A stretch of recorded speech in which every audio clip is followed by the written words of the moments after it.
샬롬. 당신은 이 땅에 속해 있지 않습니다. 요한복음 17장 16절. 복음의 신조 제1장 영생은 나의 것입니다. 예수님은 왜 이 땅에 오셨는가? 예수님께서 이 땅에 오신 목적은 무엇일까요? 우리를 죄로부터 구원하시기 위해서라는 대답은 온전하지 않습니다. 이 말도 물론 사실이지만 이는 최종 목적이 아니라 과정에 불과합니다. 우리가 과거 오랜 시간 동안 이러한 계시 가운데 살았다 하더라도 이제는 완전한 계시로 올라가야 하겠습니다. 요한복음 10장 10절.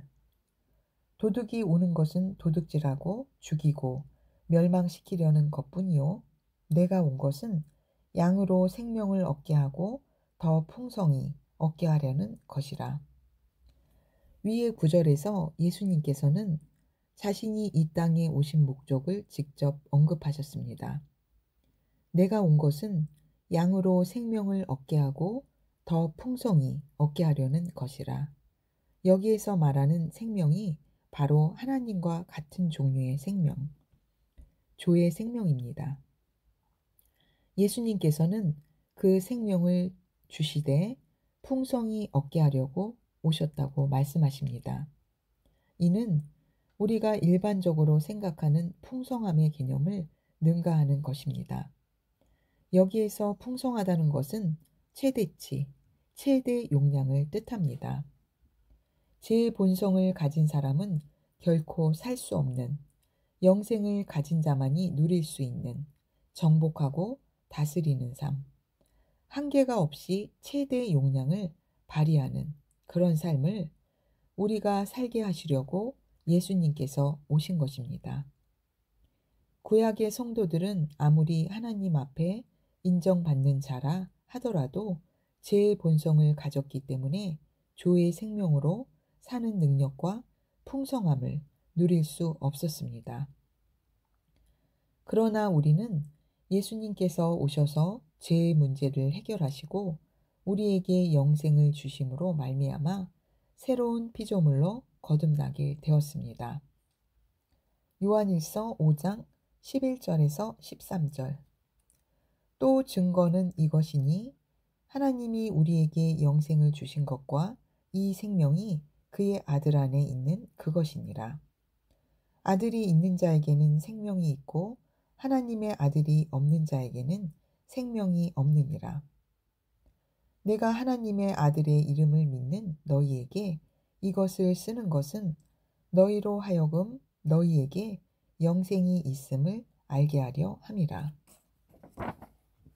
여기에서 너희에게 영생이 있음을 알게 하려 함이라는 것은 단지 그러한 정보를 주겠다는 정도의 의미가 아닙니다. 사도 요한은 오랜 시간 예수님을 믿고 성숙하여 계시와 사랑이 충만했던 사람입니다. 그도 순교를 할 상황이 있었지만 너무나 풍성한 생명 가운데 사는 사람이었기 때문에 사람들이 그를 죽일 수 없었다는 기록이 있을 정도입니다.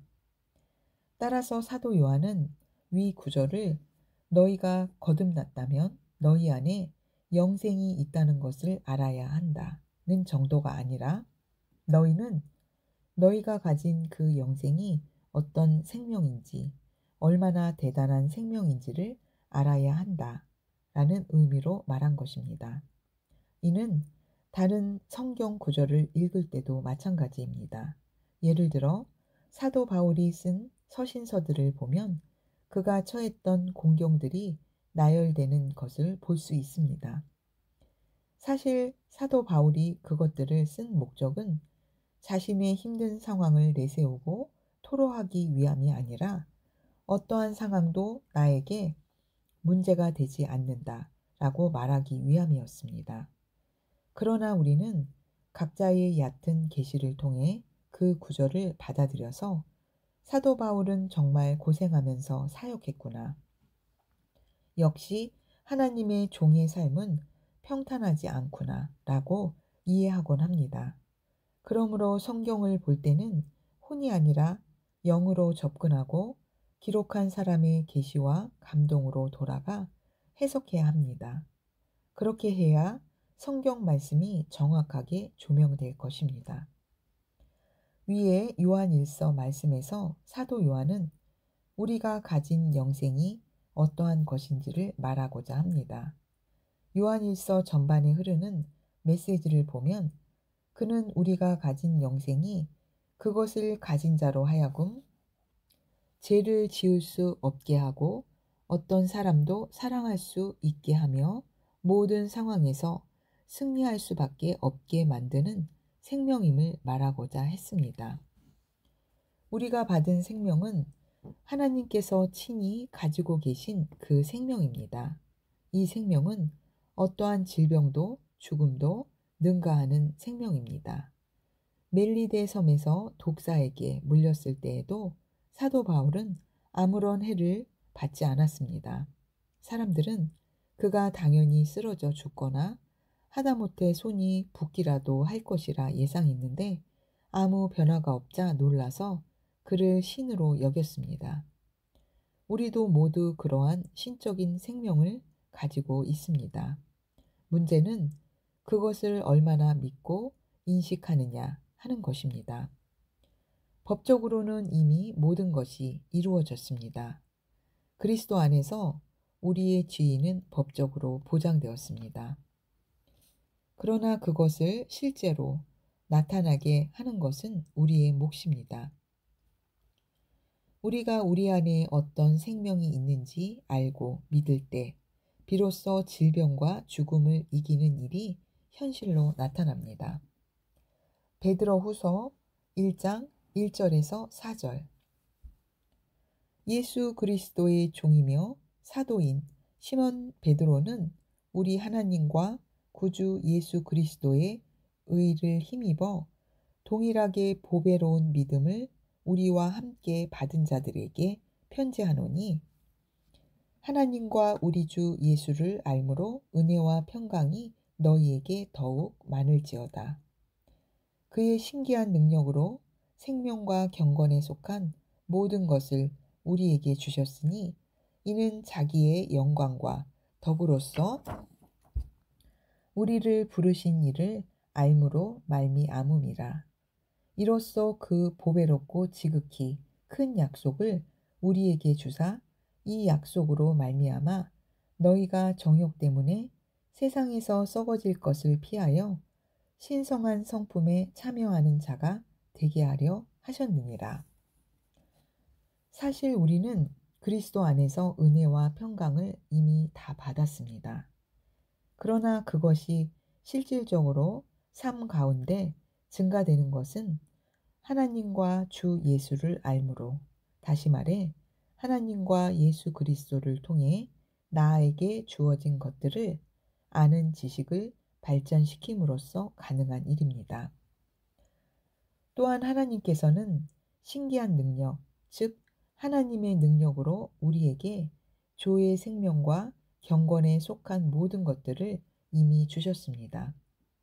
그런데 그것이 실제가 되는 것은 우리를 부르신 하나님을 아는 지식으로 말미암습니다.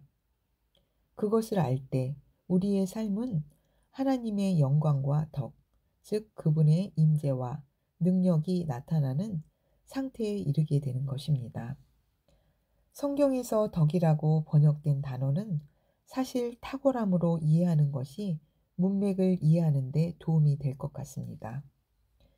하나님께서 이 모든 것을 주신 목적은 우리로 하여금 하나님의 본성에 동참하는 자가 되게 하려는 것이었습니다.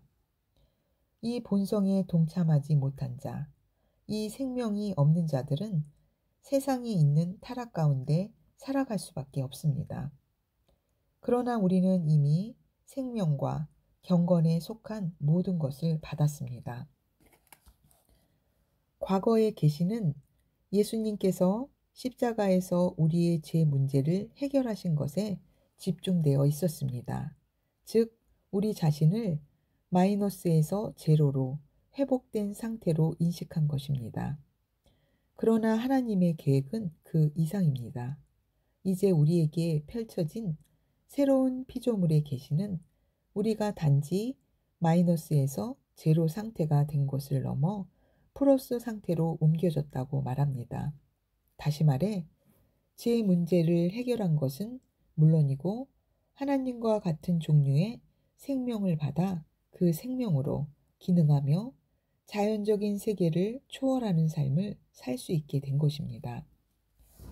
로마서 8장에서 이야기하듯이 우리는 죄와 사망의 법에서 해방되어 생명의 성령의 법에 속하게 되었습니다. 이 세상은 3차원의 법칙인 죄와 사망의 법에 지배를 받고 있습니다. 그러나 우리는 4차원의 영적 세계의 법칙인 생명의 성령의 법에 지배를 받습니다. 이는 세상의 법보다 우위에 있는 법입니다.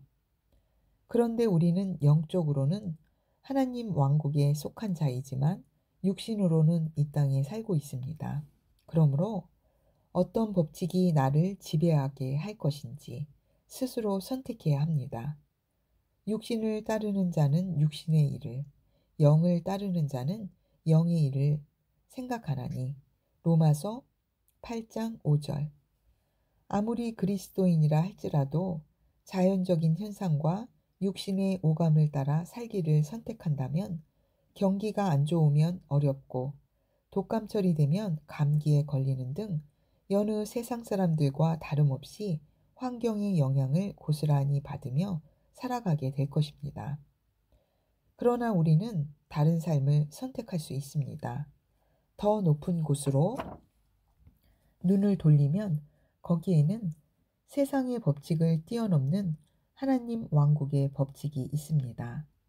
그러한 생명의 성령의 법, 믿음의 법, 말씀의 법을 따라 기능하기로 결단할 때 자연적인 영역의 법칙들은 삼켜지고 세상의 시각으로는 초자연적인 기적이라고 밖에 할 수 없는 일들이 우리 삶에 일상적으로 나타나게 될 것입니다.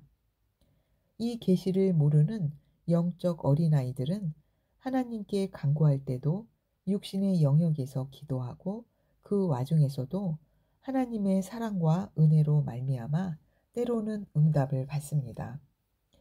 그러나 이것이 온전한 영적 원리는 아닙니다. 하나님께서는 우리가 새로운 피조물로서 더 성숙한 위치에서 서서 믿음으로 취하고 승리하는 삶을 살기 원하십니다. 그리고 이러한 일들은 우리가 생명의 성령의 법을 따라 살기로 결단할 때 가능한 것입니다. 죽어서 하늘로 올라가야만 하나님 왕국의 법칙으로 기능할 수 있는 것이 아닙니다. 우리는 이미 하나님의 왕국에 속한 자입니다. 사실 한글 성경에서 천국으로 번역된 단어를 영어 성경으로 보면 우리가 죽은 후에 가게 되는 하늘나라만을 가리키는 경우는 많지 않고 대부분 하나님의 다스림과 통치가 임한 모든 것을 지칭하는 하나님의 왕국으로 표현됩니다.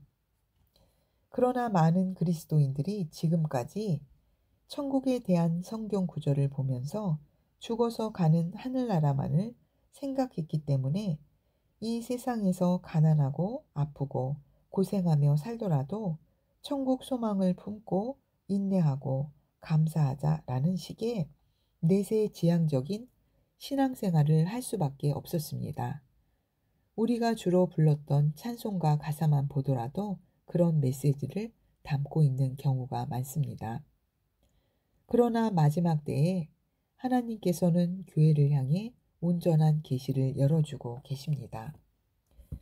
이제 우리는 죽은 후에 하늘나라에 가서야 영생을 누리기 시작하는 것이 아니라 거듭난 그 순간, 바로 지금 이 땅에서부터 하나님과 같은 생명을 가지고 하나님 왕국의 원리 가운데 기능할 수 있다는 것을 알게 되었습니다.